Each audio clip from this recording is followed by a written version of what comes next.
because he called me to thank me for being accurate on what I was saying about the level of devastation that he had felt.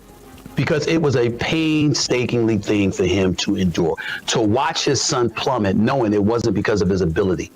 It was because of his pedigree, who his daddy was, and what you had people out there feeling about Prime and the potential influence he would have on his son. So if my son comes on this particular team. For more than a year, Shedeur Sanders has been plagued by a theory. The idea that the NFL is out to get him. That the most powerful sports league is secretly and purposefully working against a quarterback who is 24 years old. And each new turn in this story adds fuel to the fire. For a large portion of fans, the historic draft slide, the dead last ranking, and the disappearing training camp reps all point to the same conclusion. They are attempting to bury Shedeur Sanders out of fear.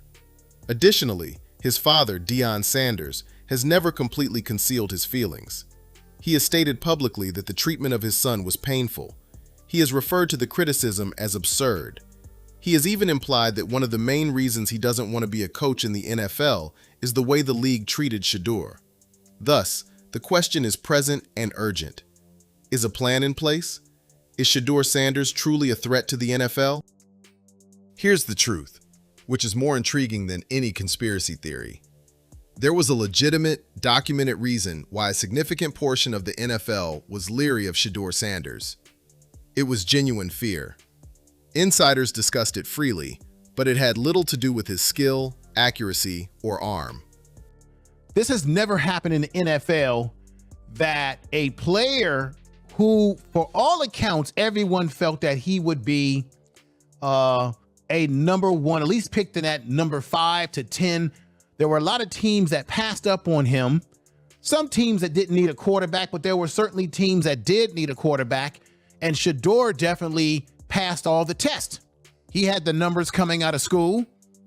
He wasn't a malcontent at CU. You didn't see him get in trouble with the law. Deion was the name given to it. This is the tale of the Deion factor, the actual cause of the league's hesitation regarding Shedeur, and the truth about whether or not there is a plot against him. Let's begin with the theory, because you need to know why so many people think it's true and why it's not crazy. Everything that has happened to Shedeur Sanders since he joined the league appears to follow a pattern. Return to 2025's draft night. One of the most shocking collapses in the history of the modern draft occurred when he was projected by many to be a top pick, even the number 1 overall candidate. However, he free fell round after round, all the way down to pick 144 in the 5th round. Then, while he was still sitting there undrafted, someone pretended to be an NFL general manager in order to make fun of him. It turned out that the caller was a member of an NFL coaching family. In an anonymous survey conducted this summer among 50 NFL executives and coaches, he was ranked last out of the 35 quarterbacks in the league.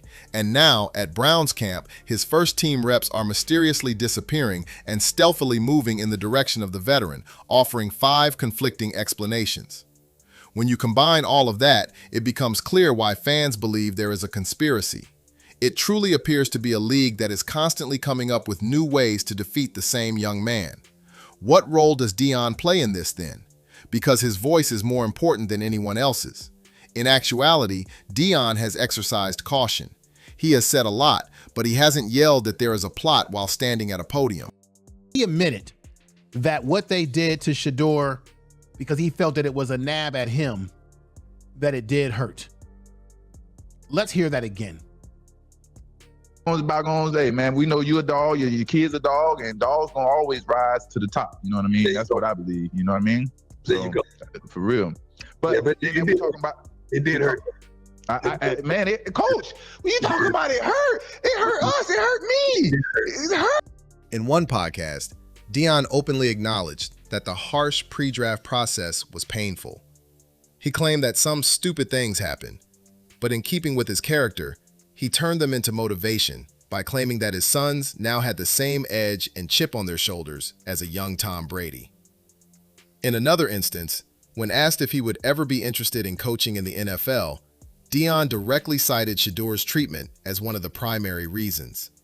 He began to explain, but before he could say anything too contentious, he abruptly stopped, leaving everyone to fill in the blanks in a way that spoke volumes. That father is obviously upset about the way his son was treated, but he is also disciplined enough not to start a conflict with the media.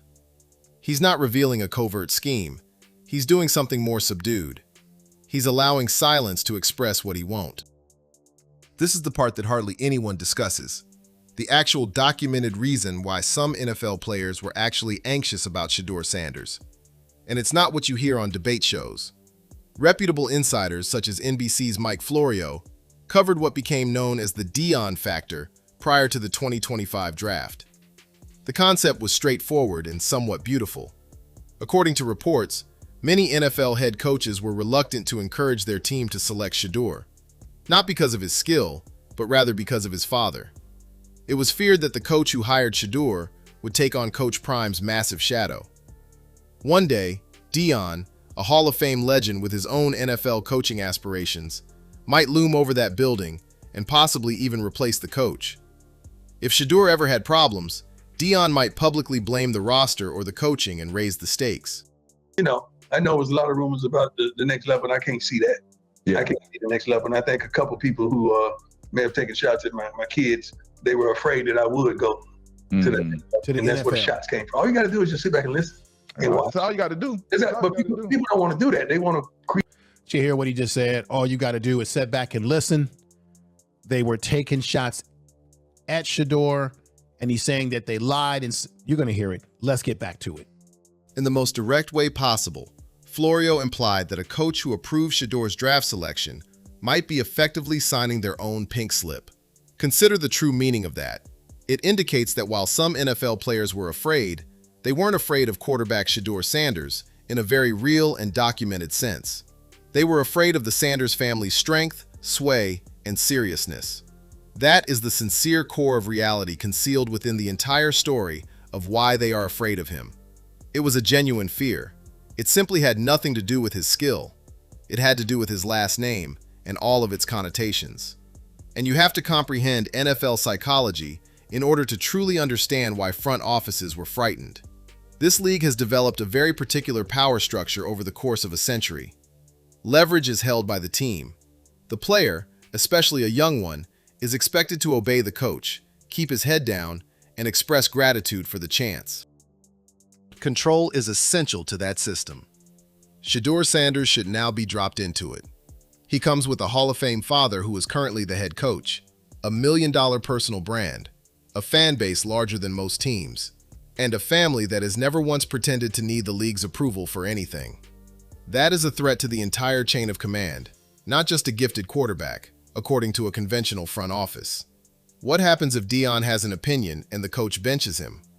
What happens when the most well-known football father alive begins to speak and the offense falters? The math was cold and easy for many decision makers. The skill could be worthwhile. The constant spotlight, the headache, and the loss of control might not be. That calculation, which was made in private in draft rooms throughout the league, was a major factor in his decline. Here's what makes it even more intriguing.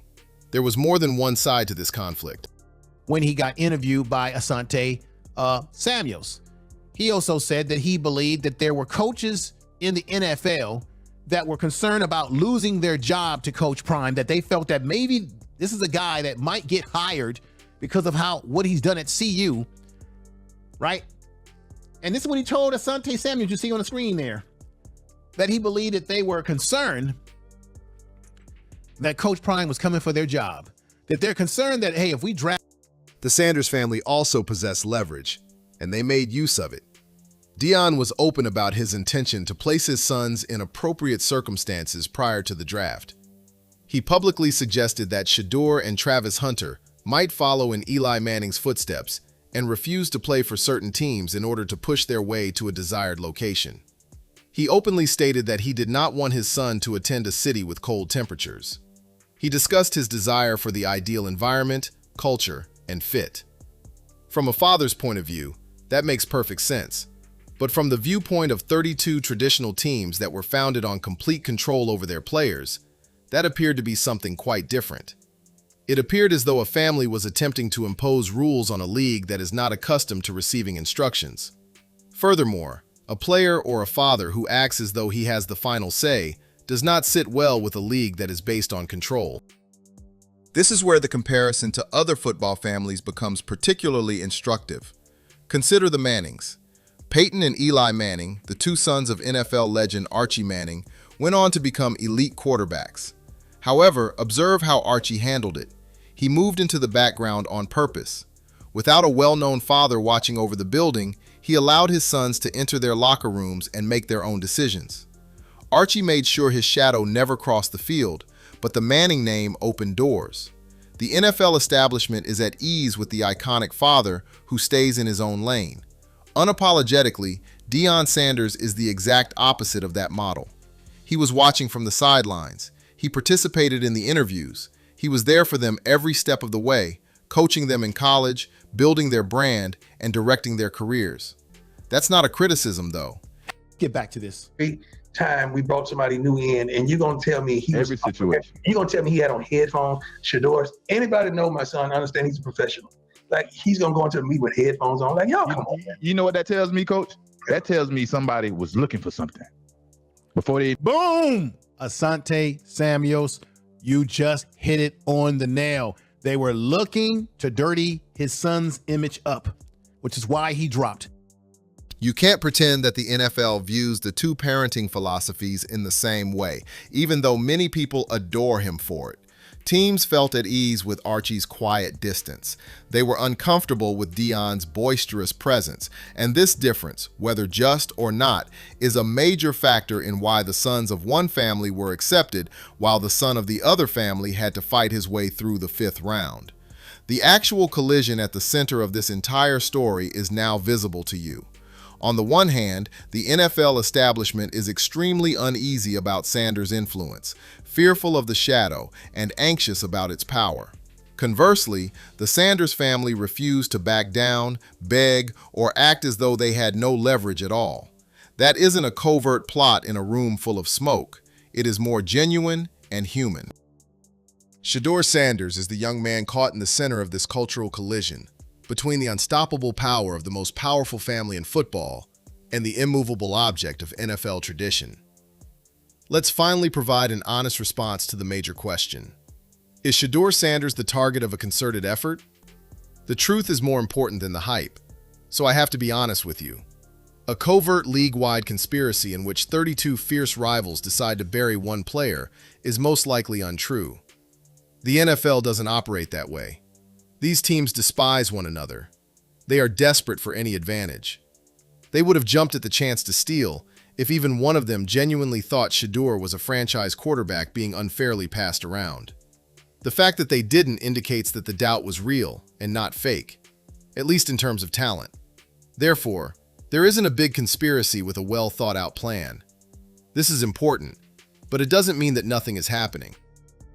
Because this is the more complex and uncomfortable reality. Was the weariness of the Sanders influence actually documented? Yes, without a doubt. We simply laid it out. Has Shedeur faced more scrutiny, doubts, and pressure to prove himself than nearly any other player in recent memory? Yes, as well. Has he received different treatment? Without a doubt. Therefore, reality is not a conspiracy involving cartoon villains. It is more subdued and, in a sense, more authentic. A player who is larger than the league truly unnerves the establishment, and this unease manifests itself in 1,000 little slights. The ranking, the rep games, the slide. Each one is justifiable on its own, but taken as a whole, they result in a young man who is never given the benefit of the doubt. That's not a plan, but it's also not nothing. And that's the sincere middle ground that both sides' loud opinions won't acknowledge. And that brings us right back to the current situation at Brown's camp, since it is the ideal illustration of this particular dynamic. Shedeur's representatives continue to be discreetly transferred to Deshaun Watson. It is evidence for supporters of the plan. It's the conspiracy at work. However, consider it from an honest perspective. Deshaun Watson will receive a fully guaranteed salary of $230 million from the Browns. Naturally, they are driven to safeguard that investment, get him right, and give him every opportunity. Is that a scheme to harm Shedeur? Not precisely. It is a company safeguarding its funds. Does it, however, simultaneously work against Shedeur? Of course. In a single moment, Shedeur Sanders' career thus far can be summed up as both of these things are true simultaneously. Seldom is there a blatant villain twirling his mustache. A young man must persevere despite a system that subtly tilts away from him for a dozen plausible reasons. The Sanders family has never once acted like victims. So this is the part that should give Shedeur fans real hope. Return to that quote from Deion. He didn't say his sons were broken by the stupidity. He claimed that it gave them an advantage, the Tom Brady advantage, the chip on the shoulder that propels greatness. In a single sentence, that sums up Sanders' entire philosophy. You turn all of the slights, weariness, doubt, and disrespect into rocket fuel. Shedeur has experienced that. He went out and became the biggest brand in the sport despite the league's doubts about his worth. He responded by being the most effective passer in his own quarterback room after the evaluators gave him the lowest ranking. The Sanders family's response has been brutal and straightforward, if some NFL players were truly afraid of the Sanders influence. Make yourself so indisputable that fear becomes a demand. I will always give you the fair alternative, so allow me to do so now. Painting Shedeur as a helpless victim of a malevolent organization would be dishonest. Not all of the doubt is fake. Coaches still doubt his processing speed, interceptions, and sacks from his rookie season. It's not a conspiracy. Those are real football concerns. Even though the fear was genuine, the Deion factor is not wholly illogical. Whether it's fair or not, Deion is one of the most divisive and attention-grabbing players in all of sports, and his intense involvement actually makes things more difficult for a team. Therefore, this was never a straightforward tale of good versus evil. Real football flaws, real establishment discomfort, real family power, and real unrelenting Sanders defiance all collide at once in this messy human tangle. Anyone who offers you a straightforward, uncomplicated version in either direction is peddling a fantasy. Where does this all end up then? The cliffhanger is that. The good news is that you can't argue with a scoreboard, so it's going to be resolved the only way possible. All of this talk about plans, fear, the Deion factor, and who is afraid of whom doesn't hold up when it comes to a real football game. The one arena where none of this matters is the Browns' preseason opener against the Chicago Bears on August 15th. Shedeur Sanders will get his chance under real lights. His last name cannot finish a pass for him or discard one. The establishment cannot rank him last on a stat sheet, and coaches cannot covertly change his reps during a live game. Shedeur, a football, and a defense are the only things attempting to stop him.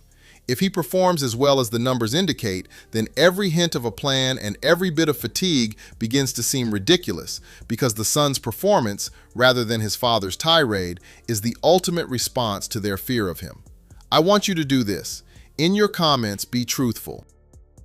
Do you think there is a true plot against Shedeur Sanders? Or do you think it's a combination of genuine uncertainty, real business choices, and a family that causes anxiety in the establishment? Do you believe Shedeur benefited from the Deion factor by having that advantage, or did it harm him by frightening away teams? Tell me the precise location of your landing. Please do me a favor if this breakdown provided you with the true, nuanced story rather than just the popular opinion. Click the like button. Send it to your friend who is certain that Shedeur is the target of a league conspiracy, and subscribe to ensure you don't miss his first preseason game in Chicago. Giving a league that fears you something even more terrifying, proof, is the best way to silence them.